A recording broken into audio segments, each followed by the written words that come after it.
ഇന്ന് നമ്മൾ പലപ്പോഴും സോഷ്യൽ മീഡിയയിലൊക്കെ കയറുമ്പോൾ പലതരം അല്ലെ പല കുട്ടികളുടെ പടങ്ങൾ ഏകദേശം ഒരു 20-25 വയസ്സ് മുതലുള്ള കുട്ടികളുടെ പടങ്ങളും അതിൻ്റെ താഴെ ഒരു ധനസഹായം അഭ്യർത്ഥിച്ചുകൊണ്ടുള്ള ഒരു ക്യാപ്ഷനൊക്കെ കാണാറുണ്ട്.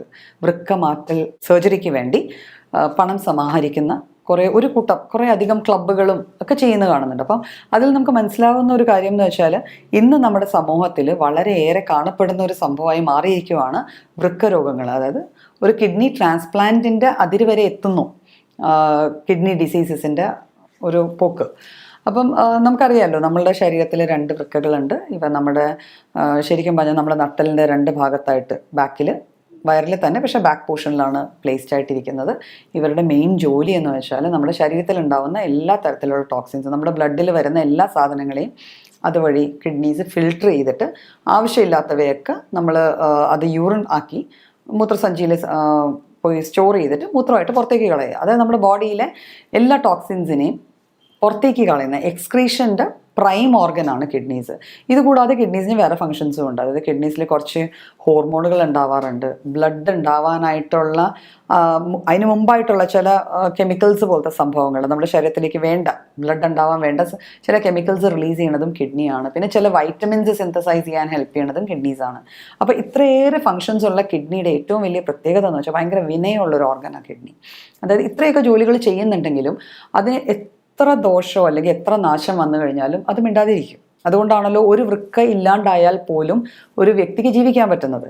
അപ്പം നിയർലി 50% ലോസ് ആയാൽ പോലും ബാക്കിയുള്ള വൃക്ക നമ്മുടെ ബോഡിയുടെ കാര്യങ്ങൾ മര്യാദക്ക് ചെയ്തു കൊടുക്കും. ഇത് തന്നെയാണ് ശരിക്കും അതിൻ്റെ വിനയമൊക്കെ ഓക്കെ, പക്ഷേ ഇത് തന്നെയാണ് ഒരു വലിയ കാരണം കിഡ്നി രോഗങ്ങൾ നമ്മുടെ സമൂഹത്തിൽ കൂടുതൽ കാണാൻ കാര്യം. എന്ന് വെച്ചാൽ കിഡ്നി രോഗം വന്നു എന്നുള്ളത് നമ്മൾ റിയലൈസ് ചെയ്ത് വരുമ്പോഴത്തേക്ക് അത്യാവശ്യം കുറേയേറെ ഡാമേജ് ഉണ്ടായി കാണും, കിഡ്നി കുറേയേറെ വഷളായി കാണും, ആ അവസ്ഥ വളരെയേറെ വഷളായി കാണും. ഇപ്പം എന്തൊക്കെയാണ് ഇതിൻ്റെ ആദ്യ ലക്ഷണങ്ങളെന്ന് നമുക്ക് നോക്കാം. ഇപ്പം ശരിക്കും പറഞ്ഞാൽ നമുക്കറിയാം, നമ്മൾ യൂറിൻ പാസ് ചെയ്യാൻ അല്ലെങ്കിൽ യൂറിൻ ഉണ്ടാക്കുക എന്നുള്ളതാണ് കിഡ്നിയുടെ മെയിൻ ഫങ്ഷൻ.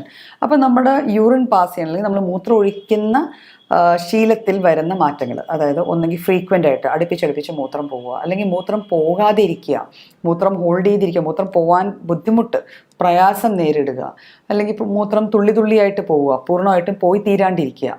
ഇത് ഏതെങ്കിലും തരത്തിലുള്ള ഒരു വൃക്കരോഗത്തിൻ്റെ ലക്ഷണം ആകാനുള്ള സാധ്യത കുറേയേറെയുണ്ട്. അപ്പോൾ ഇതായിരിക്കും ആദ്യത്തെ ലക്ഷണമായിട്ട് നമുക്ക് തോന്നുക. പിന്നെ ഇത് കൂടാതെ ഞാൻ പറഞ്ഞല്ലോ കിഡ്നിക്ക് കുറേ ഫങ്ഷൻസ് ഉണ്ട്. അപ്പോൾ ഇതിൽ ബാക്കിയുള്ള ഫങ്ഷൻസും കൂടെ മീറ്റ് ആകുന്നില്ലെങ്കിൽ നമുക്ക് വല്ലാത്ത ക്ഷീണം തോന്നുക, ശരീരത്തിൽ ഒരു തരത്തിൽ ചെറിയ ചൊറിച്ചിലുകൾ, അതായത് ഞാൻ പറഞ്ഞല്ലോ ചില വൈറ്റമിൻസിനെ സിന്തസൈസ് ചെയ്യാൻ കിഡ്നിയുടെ ആവശ്യമുണ്ട്. അപ്പോൾ അത് പ്രോപ്പറായിട്ട് നടക്കുന്നില്ല. പിന്നെ നമ്മുടെ ബോഡിയിലെ ടോക്സിൻസ് ബോഡിയിൽ നിന്ന് പ്രോപ്പറായിട്ട് പോകുന്നില്ല, എക്സ്ക്രീഷൻ പ്രോപ്പറായിട്ട് നടക്കുന്നില്ല, ഈ ഒരു ശുദ്ധീകരണം പ്രോപ്പറായിട്ട് നടക്കാണ്ടാവുമ്പോഴത്തേക്കും ശരീരത്തിൽ പലയിടങ്ങളിലും ചെറിയ ചൊറിച്ചിലുകൾ വരാം. അതുകൂടാതെ പിന്നെ ഒരു പ്രൈമായിട്ട് നമ്മൾ കാണുന്നതാണ് കൈക്കും കാൽപ്പത്തിക്കും കൈക്കും മുഖത്തും ഒക്കെ നീര് കാണുക. പഫിനെസ് എന്ന് പറയും.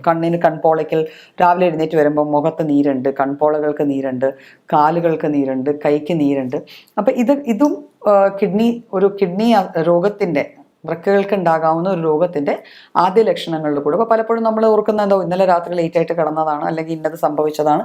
പക്ഷേ ഇത് നിത്യം ഇങ്ങനെ കാണുവാണെങ്കിൽ സ്വാഭാവികമായിട്ട് അത് മെയിനായിട്ട് കൺസിഡർ ചെയ്യേണ്ട ഒരു സിംറ്റം തന്നെയാണ്. ഇത് കൂടാതെ ചിലർക്ക് നടുവിനൊരു വേദന വരും. കിഡ്നി പ്ലേസ് ചെയ്തിരിക്കുന്ന സ്ഥലം അതാണല്ലോ. അപ്പോൾ അവിടെ എന്തെങ്കിലും ഒരു ചെറിയ തടിപ്പോ മുഴപ്പോ അല്ലെങ്കിൽ എന്തെങ്കിലും ഒരു ഒബ്സ്ട്രക്ഷൻ കിഡ്നിയിൽ, ഇപ്പം നമുക്കറിയാം വൃക്കയിലെ കല്ലുകളൊക്കെ ഉണ്ട്, കിഡ്നി സ്റ്റോൺസ് ഒക്കെ ഉണ്ട്. അപ്പോൾ അങ്ങനെ എന്തെങ്കിലും വന്നിട്ട് അവിടെ ഒരു ഒബ്സ്ട്രക്ഷൻ ഉണ്ടാവുകയാണെങ്കിൽ നമുക്ക് നട്ടലിലും നടുവിലും ലോ ബാക്കിലും ഒരു പെയിൻ ഫീൽ ചെയ്യാം. പിന്നെ ദഹനേന്ദ്രിയങ്ങളിൽ അതിൻ്റെ ഭാഗമായിട്ട് ദഹിക്കാതിരിക്കുക, ഭക്ഷണം പ്രോപ്പറായിട്ട് ദഹിക്കാതിരിക്കുമ്പോൾ നമുക്ക് ഭക്ഷണം കഴിക്കാൻ തോന്നാണ്ട് വരിക, ശരിക്കും നന്നായിട്ട് ഫുഡ് കഴിക്കണമെന്ന് തോന്നില്ല, വെള്ളം കുടിക്കണമെന്ന് തോന്നുന്നില്ല, വല്ലാത്ത ക്ഷീണം. അപ്പോൾ ഈ ലക്ഷണങ്ങളൊക്കെ കാണുകയാണെങ്കിൽ നമുക്ക് വേണമെങ്കിൽ അതൊരു വൃക്കരോഗത്തിലേക്കുള്ള ആദ്യ ഇൻഡിക്കേഷനാണ്. നമ്മുടെ ശരീരം നമുക്ക് ഏത് രോഗം വന്നാലും ആദ്യമേ നമുക്ക് സൂചനകൾ തരും. ഇപ്പം നമ്മൾ റോഡിൽ ട്രാവൽ ചെയ്യുമ്പോൾ ഒരു യെല്ലോ ലൈറ്റ് ബ്ലിങ്ക് ചെയ്യൂലേ, അപ്പുറത്തൊരു ജംഗ്ഷനാണ് സൂക്ഷിക്കുക എന്ന് പറഞ്ഞാൽ, അതുപോലെ തന്നെയാണ് നമ്മുടെ ശരീരം തരുന്ന ചില ലക്ഷണങ്ങൾ. അപ്പം ഈ ലക്ഷണങ്ങൾ നമ്മളിൽ സ്ഥിരമായി കാണുകയാണ്, പ്രത്യേക ഒരു കാരണമില്ലാതെ കാണുകയാണെങ്കിൽ അത് ഒരു കിഡ്നി രോഗത്തിൻ്റെ തുടക്കമാകാം. അപ്പോൾ അങ്ങനെ ഉണ്ടെങ്കിൽ നമ്മൾ എന്താ ചെയ്യേണ്ടത്? നമ്മളൊരു ഡോക്ടറെ കാണണം. ഡോക്ടറെ കണ്ടു കഴിയുമ്പോൾ ഡോക്ടർ നമുക്ക് കുറച്ച് റീനൽ ഫങ്ഷൻ ടെസ്റ്റ് അല്ലെങ്കിൽ നമ്മുടെ കിഡ്നിയുടെ ക്രിയാറ്റിനിൻ ലെവൽസ് നോക്കുക. ഇങ്ങനെ ചെറിയ ചെറിയ ടെസ്റ്റുകൾ, ലാബ് ടെസ്റ്റുകൾ, വളരെ വില കൂടിയ ടെസ്റ്റുകളൊന്നുമല്ല, സിമ്പിളായിട്ട് സാധാരണ മിക്ക ലാബുകളിലും ചെയ്യപ്പെടുന്ന ടെസ്റ്റുകളാണ്. അപ്പോൾ ഈ ടെസ്റ്റുകൾ ചെയ്യാൻ പറയും. അപ്പം ലാബിൽ പോയി ടെസ്റ്റ് ചെയ്യണമല്ലോ, വേണ്ട ലക്ഷണം മാറി അസുഖമൊന്നും ഇല്ല എന്നും പറഞ്ഞ് മാറുകയല്ല ചെയ്യേണ്ടത്. നമ്മൾ ആ ടെസ്റ്റ് ചെയ്ത് കഴിഞ്ഞാൽ നമുക്ക് കൃത്യമായിട്ട് ഇങ്ങനെ ഒരു അസുഖം ഉണ്ടോ ഇല്ലയോ എന്നറിയും. പിന്നെ മൂത്രം പതഞ്ഞ് വരും ചിലപ്പോൾ. പലപ്പോഴും ആൾക്കാർ പറയാറുണ്ട് മൂത്രം ഒഴിക്കുമ്പം ഫ്ലഷ് ചെയ്യണതിന് മുമ്പ് പതഞ്ഞിരിക്കും ക്ലോസ്ലെറ്റിൽ. അതും ഒരു കിഡ്നി രോഗത്തിൻ്റെ ലക്ഷണം തന്നെയാണ്. അതായത് കിഡ്നി ഫിൽട്ടർ ചെയ്യുമ്പോൾ ബോഡിയിൽ നിന്ന് പ്രോട്ടീൻസ് അല്ലെങ്കിൽ ആൽബുമിൻ പോകാൻ പാടില്ല. പക്ഷെ കിഡ്നിക്ക് ഒരു രോഗം വന്നാൽ കിഡ്നിക്ക് ഫിൽട്ടർ ചെയ്യാൻ പറ്റുന്നില്ല, ആൽബുമിൻ പാസ് ചെയ്ത് പോകും. അപ്പം അതും ഒരു ലക്ഷണമായിട്ട് തന്നെ കണക്കാക്കാം. അപ്പം ഇത്തരത്തിലുള്ള കാര്യങ്ങളും ഇൻവെസ്റ്റിഗേഷൻസ് ചെയ്ത് കഴിഞ്ഞാൽ നമുക്ക് കിഡ്നി രോഗം ഉണ്ടോ ഇല്ലയോ എന്നറിയാം. കിഡ്നി രോഗം വരാൻ സാധ്യത കൂടുതലുള്ള ഡയബറ്റിക് പേഷ്യൻസിനാണ്. അപ്പോൾ ഡയബറ്റീസ് കുറേ നാളായിട്ട് ഡയബറ്റീസ് ആയിട്ടുള്ള ഒരാൾക്ക് ഇതിനുള്ള സാധ്യതകൾ കൂടുതലാണ്. അപ്പോൾ ഡയബറ്റീസും കൂടെ ഉണ്ടെങ്കിൽ സ്വാഭാവികമായിട്ട് ഈ ടെസ്റ്റുകൾ ചെയ്യുകയും അതൊരു ഡോക്ടറെ കൺസൾട്ട് ചെയ്യുകയും ചെയ്യേണ്ടതാണ്. ഇത് കൂടാതെ തന്നെ നമുക്കിങ്ങനത്തെ സിംറ്റംസ്, ഈ പറയുന്ന ലക്ഷണങ്ങൾ കാണുകയാണെങ്കിൽ നമ്മൾ ഇതിന് തക്കതായ രീതിയിൽ ഒരു ഡോക്ടറെ സമീപിച്ച് ചികിത്സ തേടേണ്ടതാണ്.